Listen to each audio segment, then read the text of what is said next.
mask. As December 1836 crept into Christmas, the merriment over the holidays, traditionally observed by the slaves and now apprentices, was in full swing. Belisario, with his studio, located in the parade, was placed at the very heart of the action, for it was here that the best-dressed masquerader and best dancer were annually judged by their peers. With sketchbook in hand, Belisario began to make preliminary drawings for his pivotal work, Sketches of Character. He began with the two most popular contenders for the titles at this time, Benjamin and McFarlane, two celebrated male dancers who wore beautiful dresses made of satin and silk, also costly masks and wigs of long horsehair. The masking and cross-dressing would remind Belisario of the Jewish Purim celebrations that plays with the themes of identity, and it is the custom to masquerade. Men dressing as women, women dressing as men, which at any other time would not be permitted. So boisterous had the Purim celebrations become in London that in 1783 they were confined to private houses and the synagogue. The elders proclaiming that in future no person of our nation of either sex or any age shall on Purim or any other time of the year appear in the streets in masquerade or disguised in the dress of the other sex.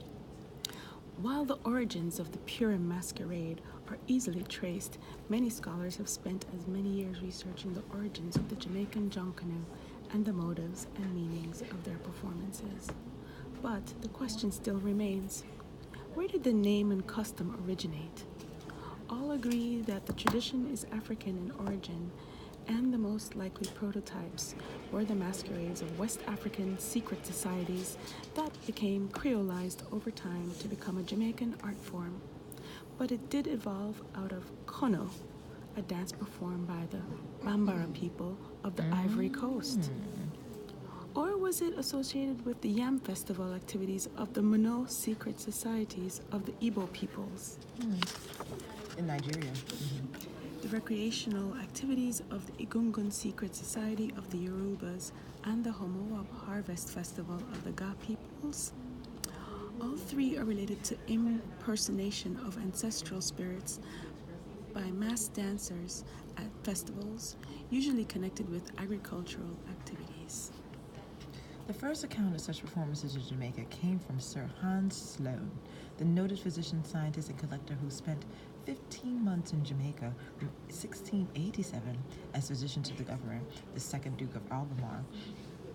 Though Sloane did not mention Junkanoo by name, he observed dancers of great activity and strength of body and keeping time, who often tie cowtails to their rumps and add such other odd things to their bodies in several places as gives them a very extraordinary appearance.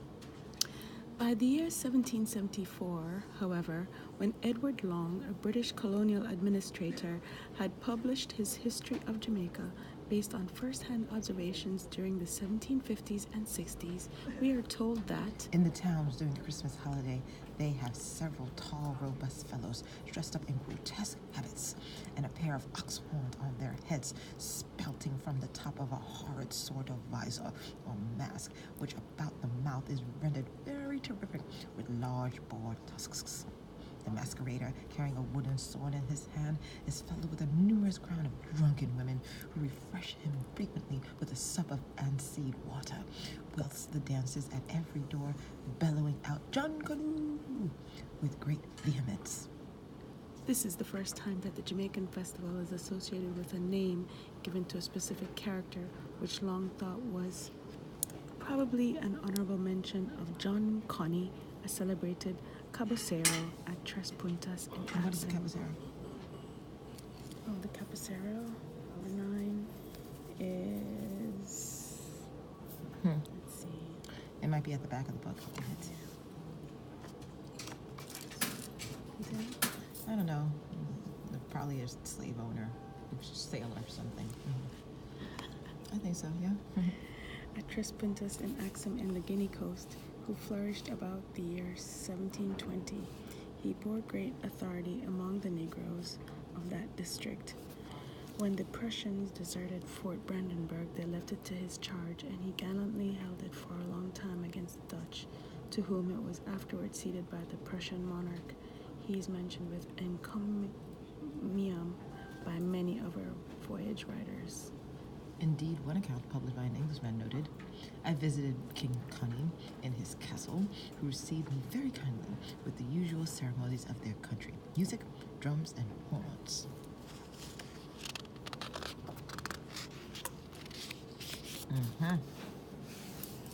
The fort was Gross Fredericksburg, which the Dutch eventually captured in 1724 and renamed Fort Haladia, but not before John Connie had paved the little path from the outside gate to the inner apartment of his castle with Dutchmen's skulls slain in his engagements with them. Wow, that's what you do. You put people's skulls that you defeated, and yet we're the weird ones walking around with horse hair, right? Disgusting. The mere mention of Connie's name, let alone a suggestion of fighting him, made people quail. I'll read that again. The mere mention of Connie's name, let alone a suggestion of fighting him, made people quail. So he was like a general, and he was looked upon as a hero. There can be no doubt that the reputation of the fearless Akan chief, variously documented as John Connie Hunton chief, and described as one of the most influential and cunning African businessmen of his time, was so great that both slaves and traders arrived in Jamaica from ports along the Gold Coast, brought with them tales of his daring exploits. Some linguists and scholars argue that, however possible the circumstantial connection may be, the final syllable of Kanu and Kani are incomparable, and the name has no bearing of the Jamaican masquerade. Present-day residents of Prince towns in Ghana, however, some of whom claim to be John Connie's descendants, tell a very different story. A year or two after the Dutch victory at Fort Gross Fredericksburg, they say, Connie returned with his troops and made an unsuccessful attempt to recover both fort and town.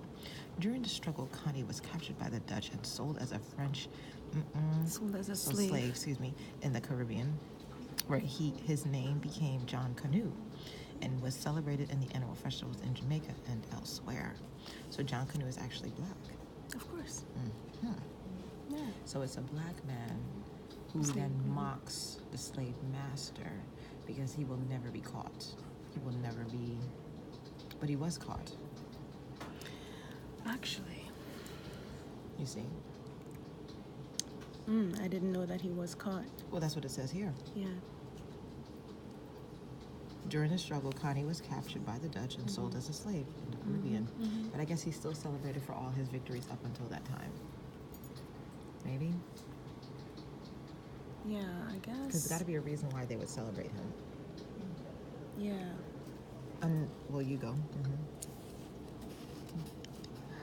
Another later mid-18th century observer writes that this character, John Canoe, in his former unpolished state, was attended through the town by a great number of Negroes beating old canisters or pieces of metal, singing "Aye, aye, John Canoe" in the time expressed by 3 quavers and 2 semiquavers, but with little inflection of the voice, the words "aye, aye" being frequently repeated like a chorus.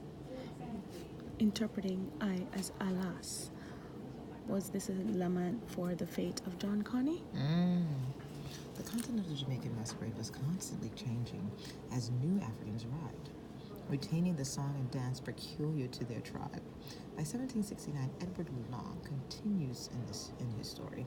Several new masks appears: the Ebus, the Papuas, etc., having their respective canoes, male and female. By 17, so it's morphing, because they're getting more Africans from different parts of Africa or West Africa. Yes. So it was all being incorporated.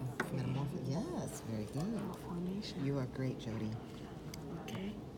By 1797, although probably earlier, another element had entered the celebration when the principal dancer appeared carrying a house on his head. So it's evolving. Showing different fronts with open doors, glazed windows, staircases, piazzas, and balconies in which diminutive figures are placed. They now and then salute with the discharge of little guns, placing in some of the buildings. Later observers not only mention house models, but we are told that the house itself is now called the Junkanoo, and the bearer of it is generally chosen for his superior activity in dancing. Another spectator described it as a pasteboard houseboat filled with puppets, representing some sailors, other soldiers, others again slaves at work on a plantation. So it's a whole scene. So when you think about dollhouses, they were doing dollhouses in their head, but poignantly referencing slavery. Yeah. Fascinating. It is just one example of how the slave carnivals developed over time as a complex and diverse mix of many traditions that included African and European masquerade, along with British mumming plays and even Shakespearean monologues. Richard III was a favorite tragedy. We need to research Richard III, why that resonated with them and this experience that they're cultivating and curating. By the last quarter of the 18th century in Jamaica, the set girls began to dominate the parades, and by 1825, Junkanoo himself is getting out of fashion. Each set consisted of a group of young women in bands of 15 to 30, identically and elaborately dressed and graded not only according to the color of their costumes, but also the color of their skins. So by that time, the slave masters were raping and blending them up in the light-skinnedness, and there were brown sets and black sets and sets of all the intermediate gradations of color. Oh boy. Who sang as they swam along the streets in the most luxurious attitudes. Beautiful creatures, elegant carriages, splendid figures, full, plump, and magnificent. They distinguished themselves by varying names, and early groups included the Golden Set and the Velvet Set, but in 1775, there were none so fine as the Garnet Ladies. Garnet, is a blood red stone. Yes. The following year, they were in mourning, as much of the money for the merchant who had drowned on his way to England, it was to him they had entrusted funds to purchase printed linens. Oh boy. All of the same pattern for their Christmas apparel. Garnet ladies have a heavy loss. Huzzah! For Garnet, we have a heavy loss. Last year, this time, we have a merry day. This year, we have a heavy loss. They were ousted for generations to come by the red and blue sets, decked out with much wit, much taste, sometimes at the expense of their white or brown mistresses, who took pride in showing them off, singing, dancing, and trying generally to outdo each other. These were reinforced in 1794 by the French set girls, consisting of slaves who came with Haitian refugees. There was another set, the housekeepers, who never danced as they paraded through the streets. It did not befit their station. Housekeeper was a euphemism for the colored mistress of a white man. Many of the costumes and even the parades themselves came to be funded by the planters and European residents, and the female participants were loaded with jewels furnished for the occasion by the white ladies. Oh, so at that point, the white people weren't entertained by it, and would give them things and then take it back as soon as the parade is over. Oh, Jesus. The great houses were opened, and the slaves drank with their masters and spoke with greater familiarity the distance with their masters. The distance between them, appeared to be only for Christmas for a moment. If anything, over time, Junkanoo became a leveler of slave society. By December 1835, several females who would wish to be termed genteel were found going under the mask. The Kingston Chronicle reported, "Their names have been handed to us, and should we find them again tripping contrary to the rules of decorum and modesty, we shall consider ourselves justifiable in alluding to them in a future number." On another occasion, when two sets of boisterous masqueraders were told to unmask by the police in Spanish Town, they were found to be of all complexions. The Morning Journal disclosed in capital letters. Keep reading. So intrigued was Belisario by the different stories surrounding Junkanoo and other expressive characters who enhanced the Kingston street scene that he began writing an accompanying text to each image that he sketched. The end product was a narrative verging on a book, complete with a preface in which Belisario acknowledged those friends who have aided him either by useful hints or the loan of works conveying valuable information on the various subjects. He did not attempt to ask the participants themselves to interpret their performances, but was moved by a desire to hand down faithful delineations of a people whose habits, manners, and costume bear the stamp of originality. So he was observing. Not interpreting. Belisario himself notes that the term Junkanoo has had many derivations applied to it, and he mentions Edward Long's attempt and another suggestion that it has arisen from the circumstance of Negroes having formerly carried a house in a boat or canoe, but it is perhaps more consistent to regard it as a corruption of gems in conas, signifying unknown folks, from their always wearing masks, meaning they don't know who they are. We are strengthened by this opinion by the frequent occurrence of foreign appellations being attached to the various grades of colored fruits and in this island.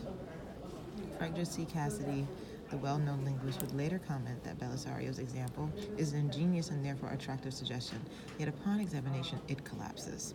Belisario himself points out that the French set girls had come in from Santo Domingo to Jamaica in 1794. Evidently, he thought that Junkanoo, which had by this time become attached to the Sess, was from the same source, but it had been in Jamaica at least 20 years before the set came, and there is no evidence whatsoever for French influence.